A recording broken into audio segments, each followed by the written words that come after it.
অহাকালি AJCLC এক্সামৰ ইংৰাজী বিষয়ৰ পৰীক্ষা যিহেতু আছে, তো তেওঁলোকৰ কাৰণে আজি ভিডিঅ'টো মই লৈ আহিছোঁ। আৰু পৰীক্ষাৰ আগমুহূৰ্তত কেনেকৈ কি ষ্ট্ৰেটেজি ফ'ল' কৰিলে তোমালোকে ভালকৈ এক্সামত লিখিব পাৰিবা বা ভাল মাৰ্কছ এটা পাব পাৰিবা, সেইটোক লৈ আজি ভিডিঅ'টো মই লৈ আহিছোঁ। মেইনলি এটা ইংলিছ বিষয়ক লৈ এটা ষ্ট্ৰেটেজি লৈ আহিছোঁ।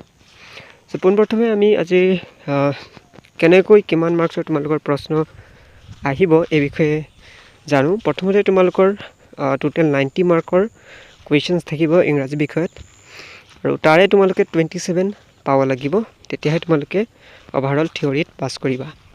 তো তাৰ কাৰণে 45 যিটো ছেকশ্যন থাকিব, ছেকশ্যন A, তাত 1 মাৰ্কৰ MCQ টাইপৰ কুৱেশ্যন আহিব, আৰু এই 45টা কুৱেশ্যন থাকিব। তাৰপিছত তোমালোকৰ ছেকশ্যন Bত থাকিব 2 মাৰ্কৰ 10টা কুৱেশ্যন, 20 মাৰ্কছ, আৰু ছেকশ্যন 3ত তোমালোকৰ লং আনচাৰ লিখিব লাগিব। টোটেল 4টা কুৱেশ্যন থাকিব, কিন্তু তোমালোকে 2টা লিখিব লাগিব, আৰু প্ৰত্যেকটো আনচাৰৰ বিপৰীতে তোমালোকক 4 মাৰ্কছকৈ দিয়া হ'ব। তাৰপিছত তোমালোকৰ ছেকশ্যন Dত এছে, ষ্টৰি ৰাইটিং, ৰিপৰ্ট ৰাইটিং আদিসমূহ লিখিবলৈ দিব পাৰে। তাৰ কাৰণে তোমালোকক 2টা যিহেতু লিখিব লাগিব, 10 মাৰ্কছ থাকিব। আৰু ইয়াৰ পাছত তোমালোকৰ ট্ৰান্সলেশ্যন লিখিবলৈ দিব পাৰিব বা ছাবষ্টেঞ্চ, ইয়াৰ কাৰণে তোমালোকৰ 3 মাৰ্কছ দিয়া হ'ব। আৰু শেষত তোমালোকৰ যিটো গ্ৰামাৰ লিখিবলৈ দিয়া হ'ব, তাত তোমালোকৰ টোটেল 6 মাৰ্কছ থাকিব। এতিয়া অভাৰঅল যিটো তোমালোকৰ পেপাৰ কৰিব লাগিব, তাত তোমালোকে টাইম মেনেজমেণ্ট কেনেকৈ কৰিব পাৰিবা। প্ৰথমতে তোমালোকৰ MCQ যিহেতু 45টা থাকিব, তাতে তোমালোকৰ সকলোবিলাক MCQ ছল্ভ কৰিবলৈ চেষ্টা কৰিবা, কাৰণ এইটো ইজি থাকে আৰু সোনকালে তোমালোকে এটেম্প কৰিলে বেছি ভাল হ'ব। আৰু যিহেতু ভালকৈ এটেম্প কৰিলে তোমালোকে গোটেইখিনি মাৰ্কছ স্ক'ৰ কৰিব পাৰিবা। তাৰপিছত তোমালোকৰ শ্বৰ্ট আনচাৰ্ছ তোমালোকে 35 মিনিট দিব পাৰা, লং আনচাৰত তোমালোকে 20 মিনিটছ দিব পাৰা। তাৰপিছত যেতিয়া এছে আৰু ৰিপৰ্ট লিখিবা, তাৰ কাৰণে তোমালোকে 35 মিনিটছ তাতে দিব পাৰা। আৰু ট্ৰান্সলেশ্যনত যিহেতু 3টামান লিখিব লাগিব আৰু 1 লাইনাৰ থাকে বেছিভাগ, সেইকাৰণে তোমালোকে বেছি সময় তাত দিব নোৱাৰা।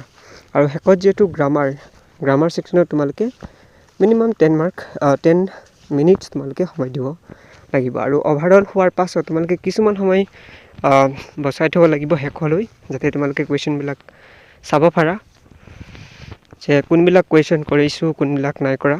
তো সেইবিলাক তোমালোকে ৰিভিউ কৰিবৰ কাৰণে লাষ্টত 30 মিনিট এটা থৈ দিব পাৰা।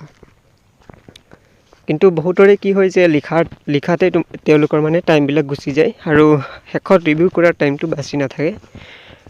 সেইকাৰণে তোমালোকে প্ৰথমৰ পৰাই ষ্টাৰ্ট কৰিবা লিখিবলৈ। যিটো MCQ থাকে সেইখিনি লিখাৰ পাছত যোনখিনি তোমালোকে MCQ পাৰিছা লগালগ কৰি যাবা, আৰু যোনখিনি নোৱাৰিছা সেইখিনিক তোমালোকে লগালগ স্কিপ কৰিবা, কাৰণ কুৱেশ্যনত যদি তোমালোকে লাগি থাকা তাতে বহুত টাইম তোমালোকৰ গুচি যাব।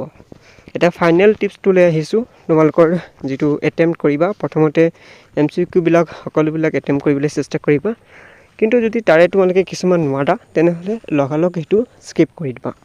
তাৰপিছত যিহেতু তোমালোকৰ লং আনচাৰ লিখিবলৈ আহিব ডেফিনেটলি, তো তাতে তোমালোকে টু দি পইণ্ট কুৱেশ্যনসমূহ আনচাৰ দিবলৈ চেষ্টা কৰিবা, যাতে কম সময়ত তোমালোকে আনচাৰবিলাক লিখিব পাৰা।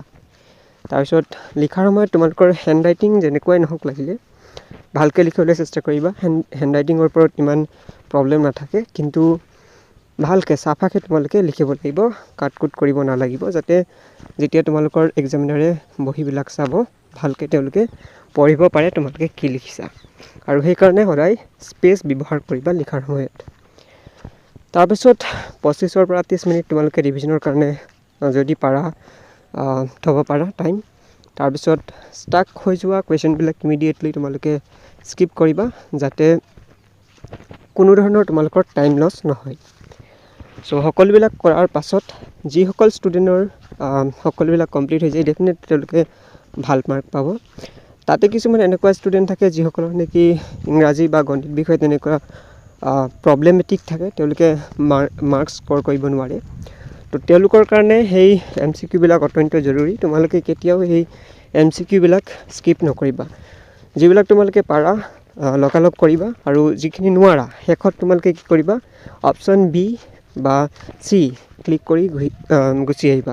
টিক কৰি গুচি আহিবা অপশ্যন চি বা বি যিকোনো এটা তোমালোকে বাছি ল'বা চি নে বিত তোমালোকে সেইটো টিক কৰিবা তো সকলোবিলাক কৰি পিনে গুচি আহিবা সেই MCQবিলাক কি হয় তোমালোকৰ ফ্ৰী মাৰ্কছ থাকে যদি 10টামান তোমালোকে নোৱাৰিছা তাতে তোমালোকে 10টাই চি অপশ্যন বা বি অপশ্যন সিলেক্ট কৰি আহিবা তাৰে ভিতৰত তোমালোকৰ 3-4টা ডেফিনেটলি শুদ্ধ হৈ যাব আৰু তেনেকৈ তোমালোকে এটলিষ্ট 5 মাৰ্কটো তোমালোকে স্ক'ৰ কৰিব পাৰিবা যিহেতু তোমালোকৰ নেগেটিভ মাৰ্কিং কোনো ধৰণৰ নাই সেইকাৰণে MCQ কুৱেশ্যনবিলাক সকলোবিলাক এটেম্প কৰিবা চ' এইটোৱে আছিলে ছুটিকৈ এটা টিপছ ইংৰাজী বিষয়ক লৈ চ' অহাকালি যিহেতু তোমালোকৰ এক্সাম আছে ভালধৰণে ৰিভিজন কৰিবা আৰু অল দ্য বেষ্ট থাকিল সকলোলৈ